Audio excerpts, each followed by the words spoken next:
TikTok, it's time to rock. It's the 5150 show when we're here doing a midweek special on a great anniversary for rock and roll fans. In fact, it's probably one of the greatest things that this channel might celebrate this year besides the rock professor's birthday. So we're here. We're here, ladies and gentlemen, obviously, as the banner says, to celebrate the 50th anniversary birthday of Exile on Main Street. So we really look forward to spending a little bit of time with you talking about that. If you are watching a replay, and I have to speak to the people that are watching the replays because we get a hell of a lot of people coming back watching our shows, and we really appreciate that. If you are watching our replay, and if you are the people that are sharing our shows on other social media formats, I personally thank you for that. We don't take that lightly. We're always humbled, aren't we, Simon, by the amount of support that we've been getting by a lot of people, aren't we? It's extraordinary. How it's taken off in the last few weeks. I'm amazed that over 1,000 people have watched our Juicy Lucy program from Sunday. Amazing. Now 1,000 people know who Juicy Lucy is. Well, look, I agree with you, and it's phenomenal for me too. Obviously, it's not bizarre. It's mind blowing that we've gone from a relatively and look, at the end of the day, Simon, we're not going to change. We love what we do, and we're here to talk about albums, classic rock, great music, and for that reason, we're especially privileged to have with us again Jim, who's Jim, I think, what's this, the third or fourth time you've been on the channel with us? Yeah, third time, yeah. People will be getting sick of me by now, I think, Andrew.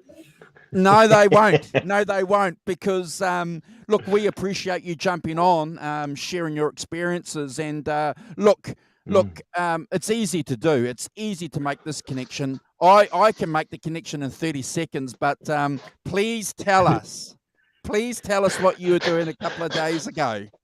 Yeah, well, being an old pal of Mick and Keith, I decided to go and see Eric Clapton at the Royal Albert Hall, So they obviously were friends together in the early days, and he's made numerous appearances with the Rolling Stones in concert and on record, actually, last on the blues album the Stones did. So, yeah, I was seeing Eric at the Albert Hall with my wife. It was my wife's 12th time at Eric Clapton. And I think I've begun to get her convinced he's good. So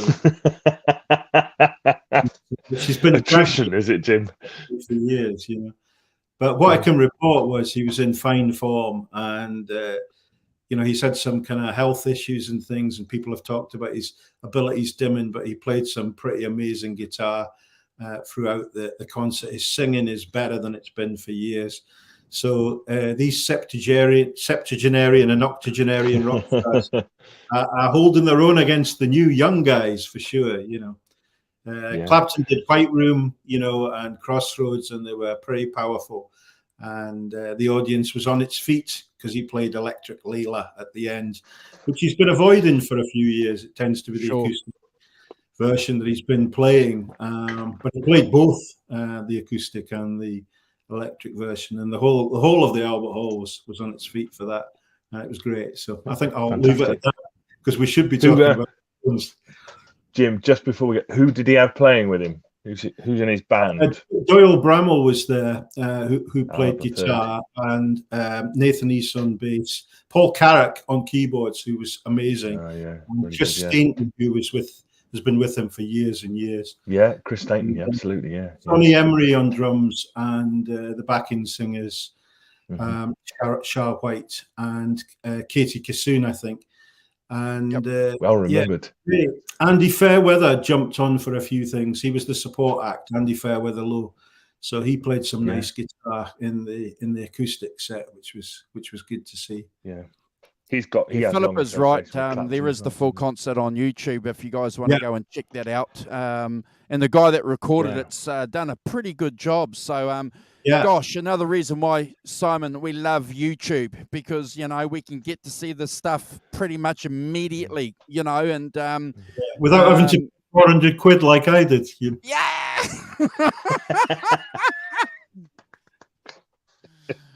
Oh my Only, Lord! you've got to say only, Jim. Only 400. I know. Yeah, Right. that's What amazes wonderful. me is that you have two nights of Eric Clapton preceded by 2 nights of Joe Bonamassa. Yeah, Wasn't it? I mean, literally the previous 2 nights. I think maybe there's a night between, but Yeah, that's fantastic. I amazing. was envious of the news that you said that you were going on that gig. So, yeah, glad to have you share some of your experiences about Eric, and we cross fingers that he might come down here again. I don't know. Apparently, he's not interested in touring too much away from Europe. Doesn't want to go to the Far East. About 5-6 years ago, Simon and Jim, he said that, you know, he was a little bit concerned about that, because the older he gets, you know, if he gets into an emergency, he wants to be pretty close to home, and I understand that. I understand it. So you'll have to do a Richard Fox. yeah. Well, yeah, Fox. Yeah. Come here. Yeah. Speaking of Richard Fox too, ladies and gentlemen, Foxy's been on the channel a few times too. I've sent him a link. He may pop on the stream later on, but Foxy is going to Europe to go and see the Stones. How many gigs is he going to go and see? 6 gigs? Something like that. Yeah. He's going to go and see this, isn't he? Certainly London. Yeah. He's going to see the Stones 6 times, doing a bit of a tour. So we're going to do a special show with him when he gets back. He's going to spend a couple of hours with us, Simon and Jim, talking about his latest Stones experience. Can't wait for that one, make Simon. Him go live at all of them. Oh my lord. Hey, guys, so anyway, so we're celebrating 50 years of a great rock and roll album. I spent this afternoon, we've got it there. There it is there. See? It's not. Yeah. Got to have it. It's this album is a must-have. It's a mandatory. Every song on the album is a masterpiece, in my opinion. But 50 years of rock and roll history. So what we're going to do, guys, the Rock Professor and Jim are going to hang around for a little while. So they're going to share with you guys some experiences. I'm going to throw a couple of questions at them. If you guys have any questions or want to share your experiences with this album over the years, were you around when it dropped, when you discovered this album, what this album means to you, feel free to add your comments in the chat and we'll highlight them. But Rock Professor and Jim, Simon, I know we've ranked this album. I know we've done 3 shows, I think, on this album. If you haven't seen that, if you're watching the replay, we'll attach a card to that. But repeat yourself again, Simon. Tell people about your experiences with this album, and then Jim can share with us. Well, I mean, I think this is 1972. This is where I came in on the Rolling Stones. Really, you can come in on a higher peak than this. So this was around when I was 14, just starting to buy records and things. And I bought this in my local record shop. I don't know if you could see that. It says Tony's Records, where I later worked as a for 3 years in the 79 to 82. But I mean, this is where I came in with the Rolling Stones, really, you know. And I can remember as a kind of callow 14-year-old youth learning. Somebody showed me how to play tumbling dice, and learning that as one of the first things I learned on the guitar. I think that that sort of little run down, that little slide up of the chord thing. Tried and it's been a favourite ever since of mine. Really, it's a fantastic record. I think it's their best record, probably. Could argue about some other ones, but I think it probably is their best record. I think it has it takes a whole lot of old stuff and turns it into something new and something different for 1972, 71, 72 when it was recorded. I think it just took all that kind of rock and roll and blues stuff, but turned it into something else, into rock in many ways, in a way I don't think had been done necessarily. Like, they haven't done it before, but like that. So I think Awesome. it is their best album, and I think it's a master, as you say, it is a masterpiece, one of those landmark rock albums that everyone should have. Jim, share with us your experiences, please, if you don't mind, about the album, how you discovered it, where it sits. Yeah. And then when you finish that, we should have a few more people in the chat, and the Rock Professor can do a shout out. Great. Okay. Yeah. Well, I'm probably look older than the Rock Professor, but I'm obviously a little younger. So I didn't really come across this album. I was 12 in 1972. So couldn't. Wow. I was just a bit too young to get into it. So I think I got into the Rolling Stones in 1975, and the first album I bought was "It's Only Rock and Roll." I bought that at the same time as I bought "Sticky Fingers."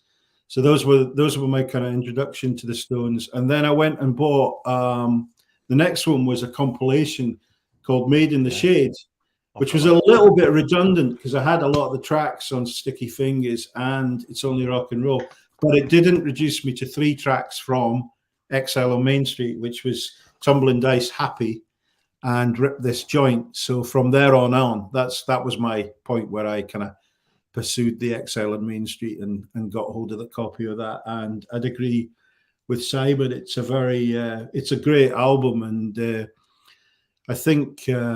Obviously, the circumstances in which they made it, there's a really good documentary on this, and they were literally in France in exile. And Mick Jagger was a bit detached. I think he'd recently just got married, and he was further away, and the core of the group was living in Keith's house. And it was like a really interesting kind of period of recording in this basement. And you get that feeling. There's a bit of a garage band sound to this album, I think. Which is, it's pretty raw. It's not in some smooth studio, where they're all coming along in limos and stuff. They're in the basement of a mansion, obviously, but still, it wasn't too pretty, I don't think, by all accounts. But the music that came out of it was pretty primal and connected to rock and roll and blues and great stuff. You can hear echoes of Robert Johnson and John Lee Hooker's definitely in there in the kind of boogie stuff. Charlie and Bill Wyman connecting well. Mick Taylor, my favorite Stones guitarist by a mile, playing on the album, and great. And great. Something that I would agree. If you like the Stones and you don't have this, you need to get it. You need to get it. It's an important part of their canon. Yeah, I agree. It's as Simon said in his brief introduction, it's a statement about what was happening in 1972, and we've discussed this a lot of times, guys, haven't we? This is when the album was really, really important. Into the 70s. As opposed to the single, and we get this double album of songs, which through time has become timeless. As it's a great statement, and in fact, I would say it's a perfect statement of that period. But when we went through and did the deep dive show for this album, it was interesting that we came across a lot of reviewers and rock and roll experts at the time kind of dished and panned the album.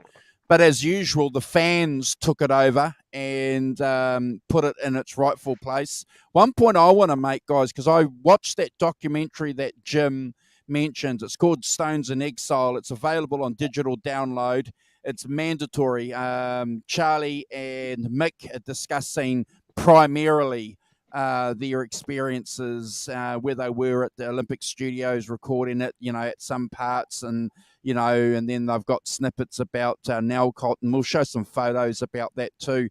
But what I particularly like, Simon and Jim, about this era, it's the photographs we get, the 72 tour, which is fantastic. But one thing that came across for me that we have to bear in mind, and it's easy for some people to sort of fall into the trap to think that the Rolling Stones are a nostalgic act, they're these octogenarians or 70-year-olds, that Jim mentioned earlier, and they're just barely walking around the stage. It's easy to fall into the trap that they've just been like that. They're this act for a long time. But actually, in 1970, 71, 72, the Rolling Stones were a dangerous band. Not only were the media portraying them that, but society, they were on the edge, Simon. They weren't like, the soy boys of music today, were they?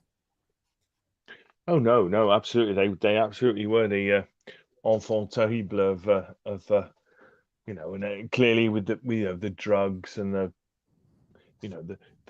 that sort of thing that was following them around by then, and it was getting as Jim's alluded to, getting quite sleazy by the time they moved to tax exiled themselves into moving to France to record and things. It was clearly in that sort of place, and they absolutely were reviewed as very, very dangerous and counterculture, anti-establishment band in a way that Sir Mick is not quite that now, is he?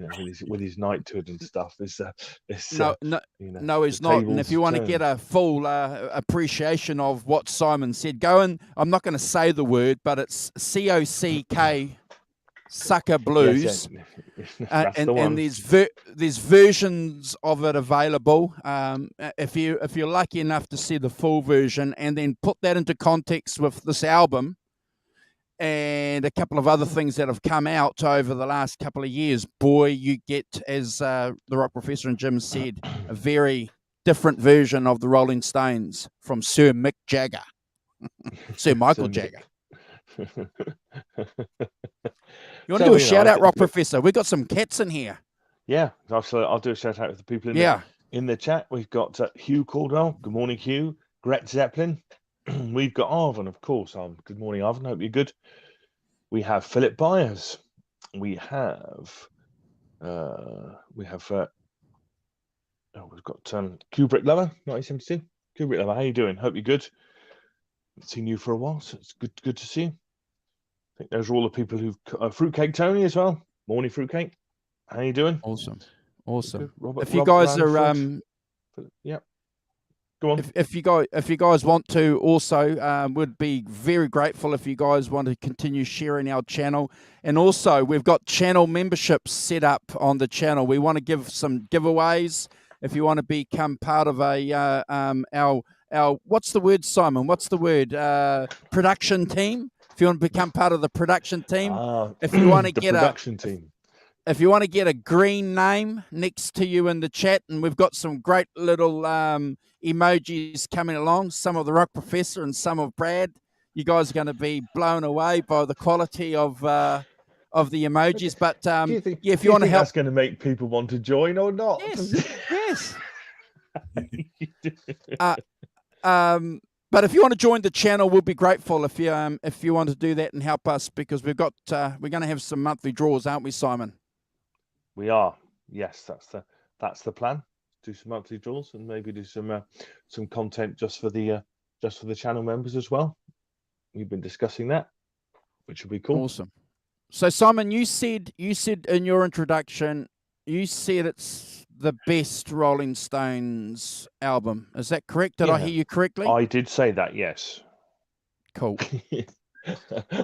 That's what I reckon. I reckon it probably is their best album. So, Jim, even though it's a double? Yeah, I don't know if I'd argue with that, actually. I think double albums were quite rare for a lot of the artists, and it's often quite hard to make one that's kind of pretty solid, and it's really good from the start to the finish. So yeah, I think it probably is. I think it probably is their best thing. I mean, it's not that I don't like others. I mean, it's like choosing your favorite band, choosing your favorite album. I really love this album. I think it probably is their best, but I do like other albums that they've put out a lot. Yeah. I agree with the Rock Professor, and we've said this together many times on the show. I think it's their best album. It's my favourite Stones album. That doesn't mean Beggars Banquet and Let It Bleed don't have special attachments to us, but I think Simon and Jim, right from song one to Rocks Off all the way through, you've got a feast of different musical genres. You've got that country, and we're going to show some pics, and that's not no surprise when you consider Graham Parsons, Simon, was hanging out with them at the time, and he was teaching the Rolling Stones a lot about that deep country music. I just think it's got everything, Simon. It's got everything. I do, and it has everything the Stones would do and ever did then, haven't they? Across what you said, it's got that country blues thing. It's got the kind of, it's got that rock and roll thing. It's got the thing with the horns. It's got blues. It's got all the things that they embrace, and I think it coalesces them into, as I said earlier, into something kind of their own version of it. Coalesced all those influences into a masterpiece. And I know it's a great, sprawling record, but I think it is, one of those double albums that is worth a double album.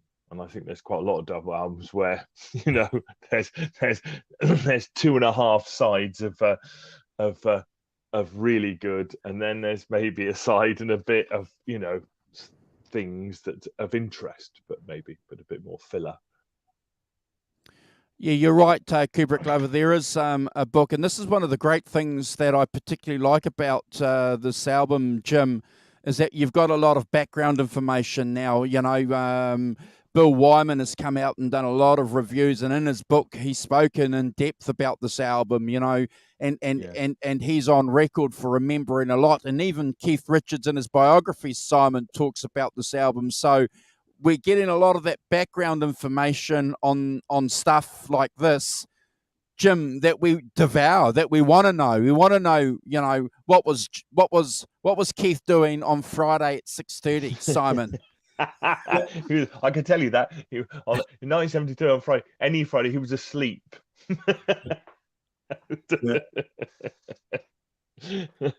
I think it's great though to get the background detail of how it all kind of fitted together. There's some good magazine articles have covered this as well as the books. There's a lot of material out there to read, and it is really interesting. I think Keith. One thing that struck me was you thought, well, Keith was clearly under the influence of a lot of substances at the time, but when you watch the Stones in Exile thing, he's actually quite a responsible dad, because although he was at night, he was making music, other things he was doing. But during the day, he was up early in the morning, taking his son out, he was looking after and taking him out in a kind of boat and going around places. So that was him doing his dad bit. So it's not a bit you'd normally associate with Keith, there's just, you see an element of somebody and you think, well, there's a kind of stereotype of what they're like, he's kind of drug user and he's a great musician and all the rest of it. But underlying that, you don't see it all. You don't see the full character of the band. And I think from what I've heard, Keith Richards has some character about him. I think he's a big person. And I'm glad you mentioned that, because we've spoken about this, and we've got a couple of theories too, Jim. This drug use thing was certainly pushed by the media and pushed by the Stones.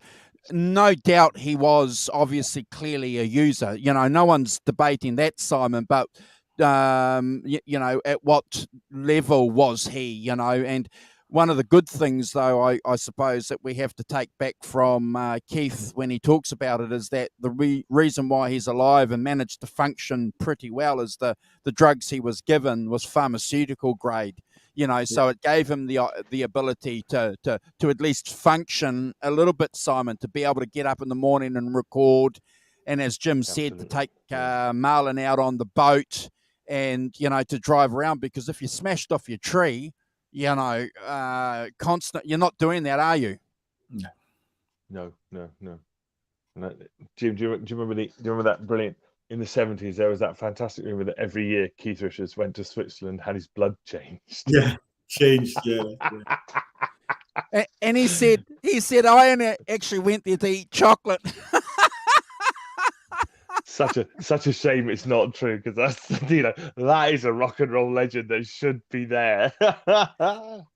We discussed this, and I believed it for years when I was a young guy. I believed that. But you go. But it's one of the great things. You go, wow, Keith Richards. He's so cool. He goes to have his blood changed in Switzerland every year because of his heroin addiction. It's like, really? Of course we believed it in 1976. Yes, we did. And I'm proud of myself for doing so.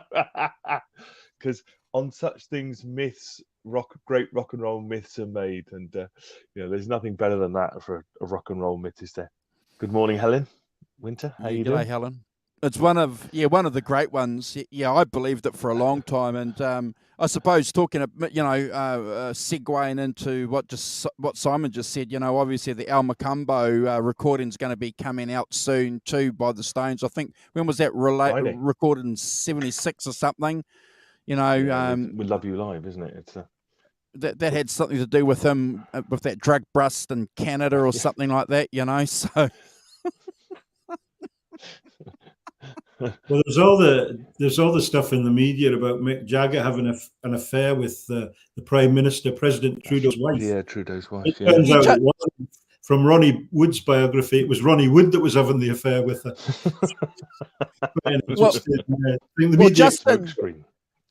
Justin's trying to work out which one's his dad, whether it's Ronnie or Mick. He can't quite work that one out. That's a bit of scurrilous for our Canadian friends. Helene's in the chat. Good morning, Helene. you come in at the naughty bit, Helene. Run.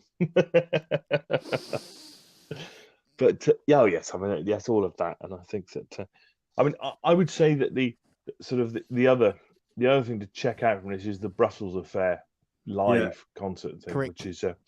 which is just. It's got it's got the horns, it's got the musicians, Bobby Keys on it, and is a fantastic kind of companion piece to Exile. I think it doesn't have that many tracks from it, but still, I feel like it's the same band in the same kind of place. I agree. And, it's a fantastic part to me. It's a partner, and as Jim said, clearly is the best version of the Rolling Stones. That's what it's in all the books. That's what everyone says. Okay. I'm glad you mentioned the Brussels Affair, because look, I agree with you. Exile on Main Street, the Brussels Affair, and then you've got the DVD, Ladies and Gentlemen, the Rolling Stones, and those three things just capture. If you want a documentary, if you want this image and this raw idea of what this band was doing during that time, guys, those three things are gonna nail it. Absolutely, yeah, and it's extraordinary, extraordinary document of them live at that period with Mick Taylor doing a fantastic job. Jim, as you said earlier, he's your favourite Rolling Stones guitar player, and I think that that thing we discussed on here before. Keith is one thing, and he is something completely different. Whereas with Brian Jones and Ronnie Wood, they are kind of much more the same thing, and they do that intertwining thing that I think that Keith really likes. Yeah, and I think that Mick Taylor clearly doesn't do that. He's got he plays in a completely different way. He does it in a different way. Yeah, and it becomes obvious when you watch that, Ladies and Gentlemen, the Rolling Stones, when you can see Mick Taylor standing back there near Charlie Watts, and just especially during the solos, and he's just in a different place altogether. We've discussed this too before, Jim, on the show. If you go and watch that documentary or that concert, notice how the Rolling Stones are really tight. They're really, really close together. The drum riser is not as high as it got later on. They're within touching distance, aren't they, Simon? Basically, and you can see the lead. I think all great bands, you can tell a great band because they're within 2 feet of the drummer, kind of thing. Everyone huddles around it. Led Zeppelin are the same. There's as you say, cigarette papers width between them a lot of the time, they're all, and Keith, he permanently stands by Charlie, didn't he? I mean, even later, you see him and he's right beside Charlie playing on, and I think that's the mark of a great band when there's not miles between them. People are, miles between them. It's depending on how many people you've got in your band, but that core kind of 5-piece that they have is, huddled around the drums. I think that's the mark of a great band myself. Yeah. I just think you're right. And when I saw that VHS, it sort of put me in a position where I had to think how bands were, because I think it was the mid '80s or late '80s where I saw snips of that, not the whole thing, on VHS dubs, and there were two things, guys, that struck me when I saw that. Was you could see the lead from Keith's Stratocaster. It's 3 feet off the ground into the cabinets. You don't have that. That's right. You don't have that, and they've got like 50 feet leads now, don't they? Or they're using wireless. So you can actually see the curly, twirly lead, and I'm going, wow. And yeah, you can see Mick clearly just he's not running around the stadium like he did in the 80s, where he's like running a marathon, right. Which, look, I don't want to get too critical, but, that 72 tour of the Stones, they had it pretty well sussed. Oh, absolutely. Yeah. And they were also kind of, by that stage, weren't they? They were playing kind of outdoor stadiums, not even playing indoor arenas. Even by that stage, they moved into that, into that arena.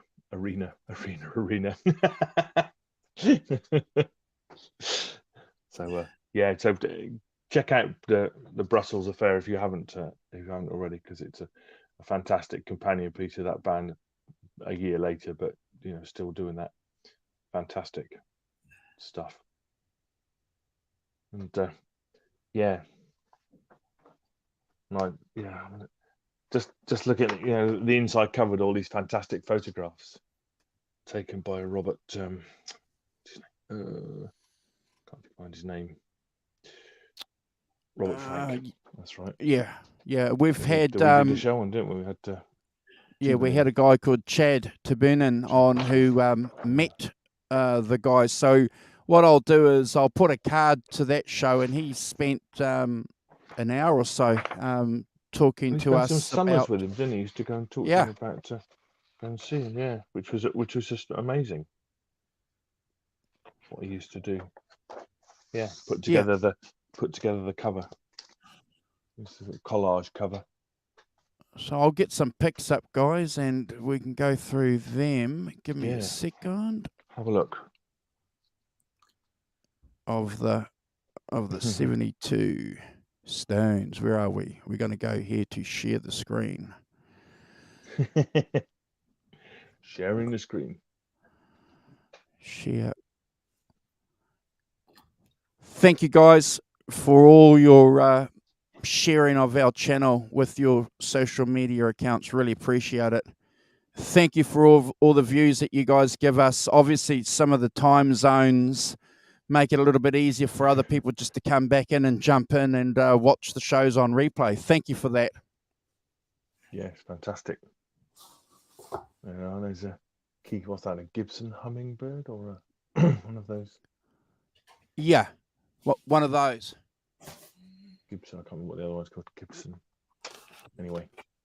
So that's his Gibson Hummingbird, and there's a lot of photographs that Dominic Turl, forgive me, Dominic, for pronouncing your name incorrectly, but on the documentary that Jim mentioned at the intro, he talks about how he got involved and spent 6 months, didn't he, with the Stones, taking all these great photos. Mm. Do you think Keith is asleep in that? And that's now coat designed by an Englishman. That's right, yeah, and thrillingly, the headquarters of the local Gestapo in the Second World War. apparently. Now, this is a famous billboard, apparently, that was all over America around the time. Now, this is really interesting and important for a lot of people because there were, no Instagram, no YouTube, Simon and Jim, back then. You had to rely on billboards and, marketing in the record stores and on the radio to get the message across that there was a new album. Yeah, that's right. Yeah. Billboards and the weekly music press. It was huge, the New Musical Express and the Melody Maker and Rolling Stone, of course, Cream. And I really miss those, Simon. Those weekly Junkies, because these kind of magazines now and everything. But it was great getting those. That it probably doesn't have a place anymore with all the kind of social media. But I really miss those New Musical Express, Melody Maker, and stuff. Sounds.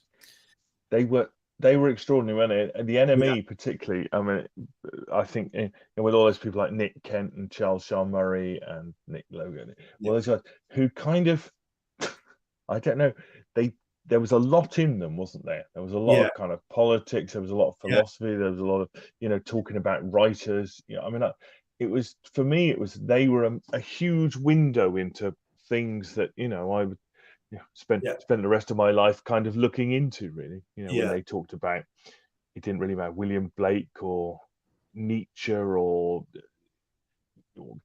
Yeats or whoever you could say, that to me it was like they were names then when I was 14, but they were names that they put in regularly, and you knew that there was some kind of, I felt there was some kind of intellectual basis on which they were talking about, and they were making connections with great English writers of the past, other art, and lots of other things. And I think that for me those things were an absolute, they were a window into lots of different worlds, or lots of different things, which, as I said, I spent the rest of my life kind of following up on, and I can't speak highly enough of it, really, as a kind of as a kind of almost as an intellectual exercise as much as a musical exercise. Awesome. Yeah. Those things. Here's Mick Taylor there. He's playing, looks like a Stratocaster in a hotel room. The best guitarist that the Rolling Stones ever had. And what's interesting there is he's got a Princeton amp. 65 or a 68? Not sure. And the obligatory cigarettes and what's that? A bottle of scotch? Looks like a bottle of scotch. Yeah. Bottle of something, yes. What's that? 20 silk cut? Silk cut, yeah. Is that? I am right, aren't I? That is a pack of the 20. Is that 20 silk? Yeah. The little purple bit in the middle, and they will have cigarettes. She's obviously looking after himself.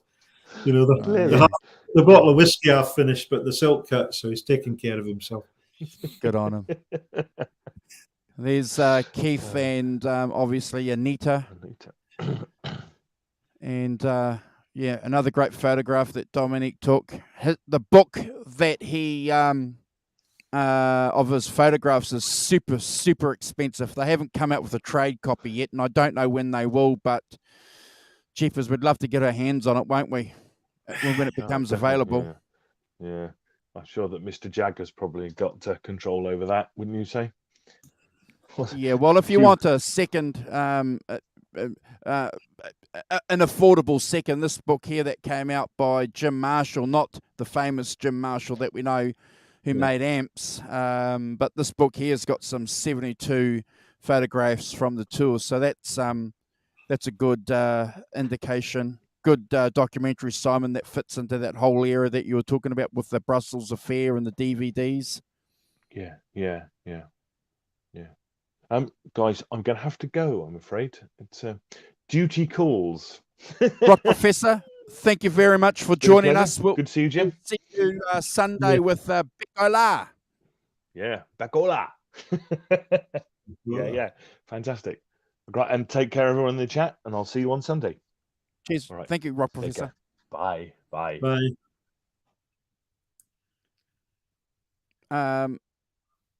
And famous still, Jim, from Ladies and Gentlemen, the Rolling Stones. And again, this sort of illustrates, doesn't it, how close the band, how tight they are. You know, they're all within, 2, 3 feet, 6 feet maximum of each other. Yeah, you'd need a wide-angle lens now, wouldn't you, to get that sort of shot? Yeah. Yes. Yeah. But a great, a great documentary.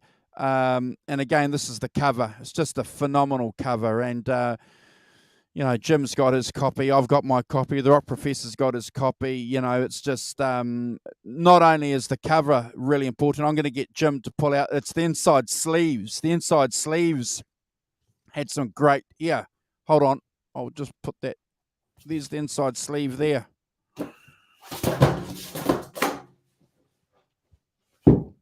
Yeah. Lots of information on the inside sleeve, Jim, Yeah. Phenomenal. Good photos on the other side too. That you just cannot get from a DVD, can you? Yeah. But just phenomenal. So if you guys want to find out a little bit more about the photographer who took these, as I said a couple of minutes ago, I'll attach a show that we did with Chad from Canada, who spent a couple of summers with the photographer, and he shared some stories about the Stones. So, very interesting. There's Keith. Now, what's really interesting about this particular photograph during this era, Jim, and it becomes noticeable on Ladies and Gentlemen, the Rolling Stones, when he's playing Brown Sugar, he's playing it in open G, but he's not using his Telecaster. He's playing his Stratocaster. Yeah. He's playing, which blew me away, Jim. I don't know if you noticed that. Yeah, I think everyone just associates Keith with the Telecasters, really, but I think he's got loads of guitars. But I didn't know. I didn't know that he played the Stratocaster on that. So there must have been some reason for that in terms of the kind of sound he was getting from it. I don't know. I really don't know. Well, I just think that those Ampeg amps that they were using were just were just had enough juice and enough grit for him to get that tone. Yeah. But, you go and watch that. Go and find that clip if you want to do some research, ladies and gentlemen. Go and find Brown Sugar, Ladies and Gentlemen, the Rolling Stones, and you can see yourself and have a listen, and you cannot believe that that's been played through a Stratocaster. But again, I suppose, Jim, because all of us, we love Strats. We've got lots of them on your social media account. You put a couple of great pics of your three. Goes to show what you can do with a Stratocaster, Jim.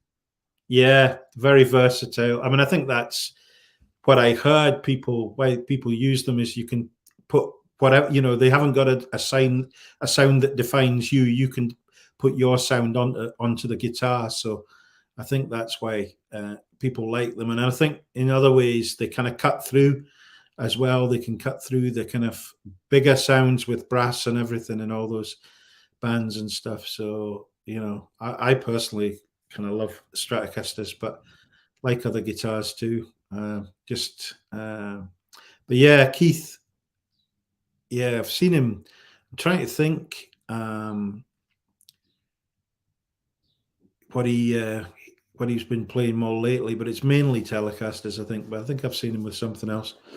Yeah, mainly Telecasters, but Ronnie has, been an avid Stratocaster user for a long, long time. He's got a couple of 54s and some 57s, but I think the comment that you made about you putting your own tone or your imprint or your own musicality onto a Stratocaster is a very, very good comment. It's certainly the guitar that can do that. You can make a Strat sound how you want it to sound. Good point, Jim. Yeah, I think you're going on to talk about Jeff Beck. Jeff Beck can make a Stratocaster sound more different to anyone else. Correct. You can hear him. I love Jeff Beck playing a Gibson, but he can do wonderful. He can do extraordinary things with a Stratocaster, and Yeah, and you look at a lot of these great players, people like Mark Knopfler. You can be quite Robert Cray. You can find a very distinctive sound on a Stratocaster, and I think that's why a lot of musicians have gone for those, really, because they can get something different out of it that reflects their own self and Awesome. becomes recognizable. Yeah. We've got Christine Taylor in the chat. Hey, Christine, thanks for joining us. We're just celebrating the 50th anniversary of Exile on Main Street, so we decided we'd jump on the day it was dropped and talk about that. Here's another pick from that era that we love. Look at that. Keith there, he's playing his custom. Looks like his Les Paul custom. Yeah. And Mr. Taylor over here playing his 58. Yeah. And of course, Keith would jump in and sing with Mick on those times, wouldn't he? Kind of, yeah, so close, sharing the mic. Yeah. Another pick that's inside the kitchen of Nellcote. So, I always love this pick. What are they doing, Jim? Are they rehearsing a song or are they writing a song? What are they doing? It could be that they're just working through one there or writing it, and that looks possible. Like I was just thinking, actually, I hope the maids got paid double there, because they'd have a lot of stuff to clear up. Yeah, but that could be actually writing a song. That possibly could be, or at least playing it. Looks like Mick's appraising it a little bit. Is that Graham Parsons there with Keith? Yeah, there's Graham there, and again, we have to. He's gone down in rock and roll folklore too, hasn't he, Jim? But we can't discount his role in educating, especially Keith. And Keith talks about it in his biography, how he took him down and explained to him in a musical way, but also in conversation, why real country music mattered. Yeah. And clearly he's singing there. Again, playing that hummingbird. I don't have a real hummingbird. My hummingbird over there, Jim's an Epiphone hummingbird I got just before Christmas, because I can't afford $5,000. But I got I got a good number 2. Well, sometimes people, there's a lot of snobbery about guitars, isn't there? Sometimes the more basic, cheaper guitars can sound just as good. It depends. And I was hearing that on the Genesis reunion, the guitarist Mike Rutherford was playing Squire Strats. Correct. When he was around, because he liked them so much, which I thought was good. Yep. Yeah. And this is in the basement. Yeah, who's that lying on the floor? Is that Charlie or? I think it's Charlie. I know. Hard to make out. I think it's Charlie. I was going to ask you, Andrew, how important do you think Jimmy Miller was in terms of the kind of interaction, the production of these records? Because he was with the Stones for some of their best recordings, and he was a musician himself and played on. In fact, he plays on this, doesn't he? He plays percussion and I think drum, bass and stuff occasionally in some of these songs. But do you think he was a big part of the Stones sound in records at that time as the producer? Thank you for asking that question. We've discussed Jimmy Miller before on the channel too, and we'll never get sick and tired of discussing Jimmy Miller. The fact that he was a drummer, he was a percussionist and a producer, and he had worked with Axe, Traffic, and these other bands leading up to, him recording Beggar's Banquet with them, understanding the tonal differences. Yeah. When we've ranked Beggar's Banquet, for example, the way that the songs are structured on that album, the keys and the songs tell a story too. Nothing is just put in there accidentally. The way that the songs are constructed go back to Jimmy Miller's involvement. In fact, Jimmy Miller was the one that said that we have to work on the drums. And Bill Wyman, as you know, talks about it. He listened to them and he gave them that reason, I think, to go and take what they called supernatural blues, especially with Beggar's Banquet, to another level. Yeah. It's a shame he couldn't have stayed for a couple more of albums. Yeah. It was a shame. Absolutely. Yeah. And there's the Glimmer Twins there, again, doing what Jim said they did often, sharing the mic.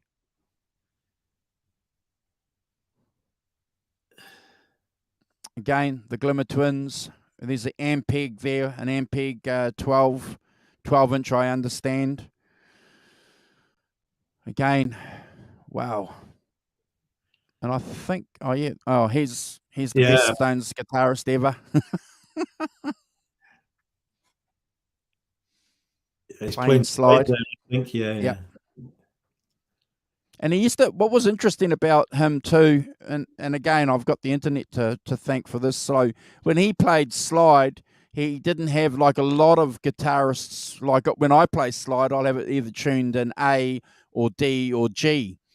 He's playing slide when it's tuned in standard, which again makes it a little bit more difficult. Yeah. So again, a great guitarist. And I think that's it, Jim.